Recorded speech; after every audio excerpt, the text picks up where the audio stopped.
Hi all, இன்றைக்கி வந்து டே 2 questions. So day 1 யாராவது பார்க்கலன்னா அதுவும் போய் பாருங்கள். ஸோ ஃபஸ்ட்டு கொஸ்டின், விச்சே அப்படின்னா அதோட பொருள் என்ன? அப்புறம் அன்னதோர் அப்படின்னா அதோட பொருள் என்ன? அதுக்கப்புறம் பருதி அப்படின்னா அதோட பொருள் என்ன? பரி அப்படின்னா அதோட பொருள் என்ன? இசையமுது அப்படிங்கிறத வந்து யாரோட நூல்? அதுக்கப்புறம் வந்து கண்ணகி புரட்சி காப்பியம் அது வந்து யாரோட நூல்? அதுக்கப்புறம் வந்து விச்சை அப்படின்னா என்ன? அதுக்கப்புறம் வந்து நம்ம திருக்குறளார் முனிசாமி அப்படிங்கிறவர் எழுதிய நூல்கள் என்னென்னலாம் இருக்குது.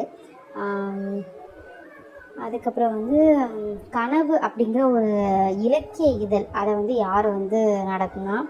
அதுக்கப்புறம் இதில் வந்து இலக்கணத்தில் அப்படின்னு பார்த்தோம் அப்படின்னா திசை சொல்னால் என்ன? அப்புறம் பெற்றம் அப்படிங்கிறது வந்து என்ன சொல்லு?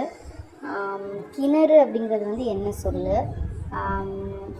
அதுக்கப்புறம் வந்து வருஷம் இல்லை வருடம்ங்கிறது வந்து என்ன சொல்லு? விடம் அப்படிங்கிறது என்ன சொல்லு? தற்சமம்னா என்ன? தற்சமத்துக்கு எடுத்துக்காட்டுகள் ஏதாவது இருந்துச்சுன்னா. அதுக்கப்புறம் வந்து ஓரெழுத்து ஒரு மொழியில் வந்து பூ அப்படின்னா என்னது? மீ அப்படின்னா என்னது? மூ அப்படின்னா என்னது? அதுக்கடுத்தது மோ அப்படின்னா என்னது? மை அப்படின்னா என்னது? அப்புறம் வந்து பகாபதம்னு சொல்லுவோம். ஸோ பகுபதம்னு வந்து எத்தனை வகைகள் இருக்குது? அதே மாதிரி பகாபதத்தில் எத்தனை வகைகள் இருக்குது? அப்புறம் பகுபத உறுப்புகள் எத்தனை இருக்குது? அதுக்கப்புறம் வந்து சீருடைனா அதுக்கு தமிழில் என்ன? வழிகாட்டுதல் அப்படின்னா அதுக்கு தமிழில் என்ன? அதுக்கப்புறம் ஓவியத்துக்கு வேறு என்னென்ன பெயர்கள்லாம் இருக்குது?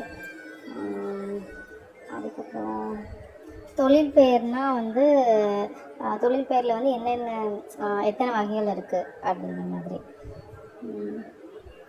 அதுக்கப்புறம் வந்து ஸ்ரீலங்கா. ஸோ வேலுநாச்சியாரோட காலம் என்ன? வேலுநாச்சியார் சிவகங்கையை எப்போ மீட்டாங்க? அப்புறம் ஒண்டி வீரன்னா யார்?